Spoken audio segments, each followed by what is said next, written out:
breakdown of those costs. Yeah, my concern here is, Mr. Hegseth, you've testified repeatedly that you're going to be accountable for each and every American taxpayer dollar that you spend, that you're going to be accountable for the rationale. Here we are 60 days in to your war of choice in Iran, and you can't give us an answer on a breakdown of the basic breakdown of American taxpayer dollars that have been spent in your war of choice? Welcome back to Freedom Forge.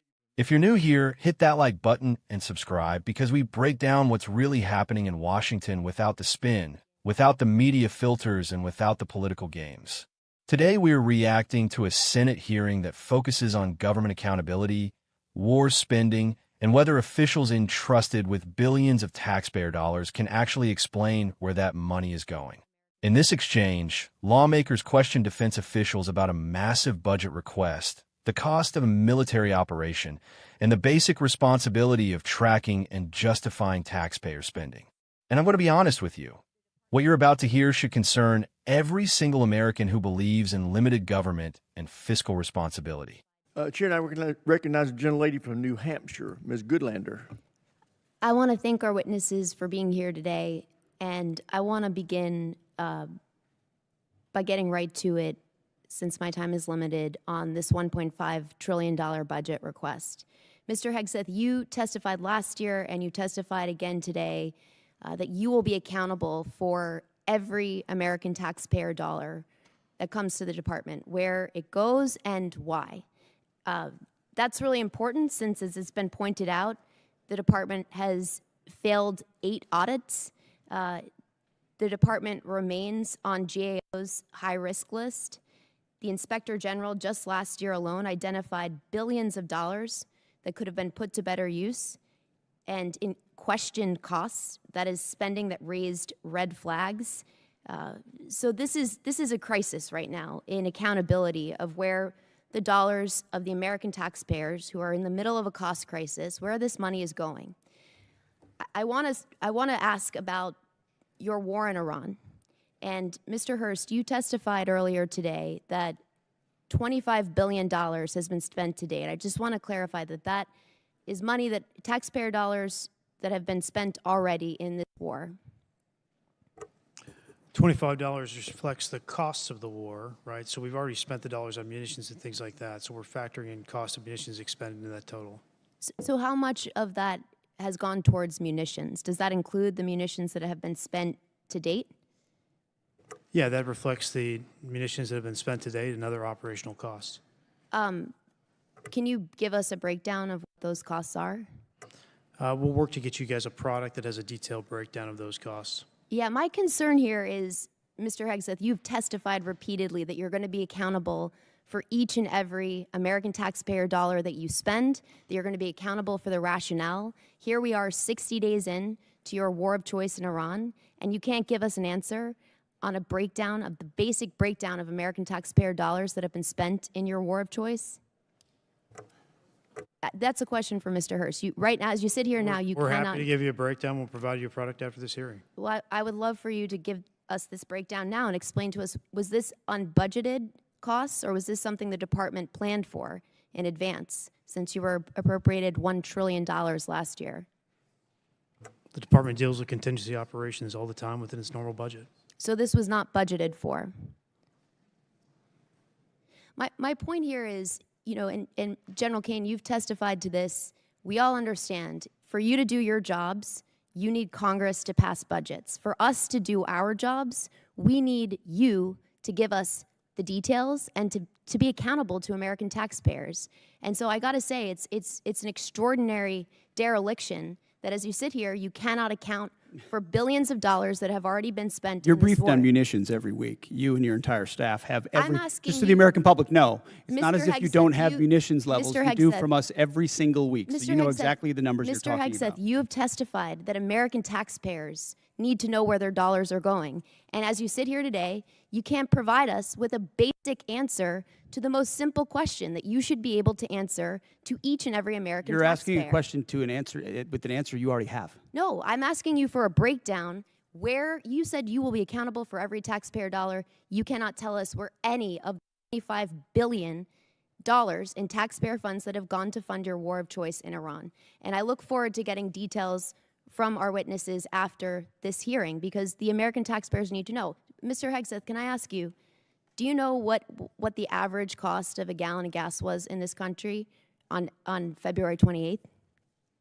Well, it depends on where you live. If you live in California, it's $8. $2.83. Do you know what the average cost of a gallon of gas is today?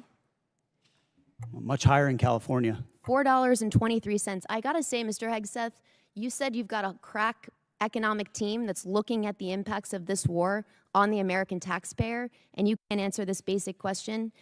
That should shock the conscience of every American. General Kane, I want to come back to something, a really important principle, and my time is limited.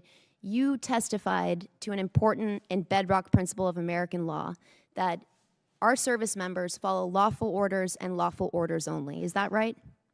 Do you agree with the statement, quote, "The military won't follow unlawful orders"? I do. Mr. Hegseth, do you agree with that statement? I do, but understand what you're insinuating Thank you. at a partisan point. I'm not. I'm actually quoting you directly, Mr. Hegseth, from April 12th, 2016. And I appreciate that on the record, you've clarified this important principle of American Gentlelady's law. time's expired. Chair, and I Right out of the gate, the questioning goes straight to accountability. We're talking about a department that has failed multiple audits, flagged for high risk by oversight bodies, and now handling enormous sums of taxpayer money. That alone should raise eyebrows. But it gets worse. The officials are asked a very simple question. How much money has been spent so far on this military operation, and where exactly has it gone? We're told the figure, tens of billions of dollars, but when it comes to breaking it down, explaining it clearly, giving the American people transparency, suddenly the answers disappear. Instead, we get delays. We'll provide that later. We'll get back to you. That's not accountability. That's dodging. And here's where this really matters. This is not monopoly money. This is not theoretical. This is money coming out of the pockets of hardworking Americans, people dealing with rising costs, inflation, and economic pressure. When government officials can't explain where billions have gone, that is not just a bureaucratic issue. That is a failure of leadership. Then the questioning shifts into something even more revealing. The discussion turns to whether this military action was planned for in advance or just absorbed into an already massive budget. And again, the answers are vague. No clear planning, no straightforward explanation, just more ambiguity. This is exactly how government grows unchecked, not through dramatic announcements, but through quiet, unclear spending that nobody can fully explain. And then comes one of the most powerful moments. The issue of rising gas prices is brought up. Think about that for a second. While billions are being spent overseas, Americans at home are paying significantly more at the pump. The question is simple. Do the people in charge even understand the economic impact of their decisions? And once again, no clear answer. The disconnect is what frustrates so many people. It's not just about the numbers. It's about whether leaders are actually connected to the reality that everyday citizens are facing. But the hearing doesn't stop there. It goes into something even more fundamental: lawful orders in the military. This is a bedrock principle of the United States, that members of the military are required to follow lawful orders and only lawful orders. Now, this might seem obvious, but it's critical, because it reinforces the idea that no one, not even those in the highest positions of power, is above the law. And to their credit, the officials do affirm this principle. But the fact that it even has to be clarified in this context tells you something about the level of concern. Let's step back and look at the bigger picture here. What we're seeing is a pattern: massive spending, limited transparency, and a consistent inability or unwillingness to give clear, direct answers to simple questions. That's not how a government accountable to the people is supposed to function. From a constitutional, right-leaning perspective, this is exactly why checks and balances exist.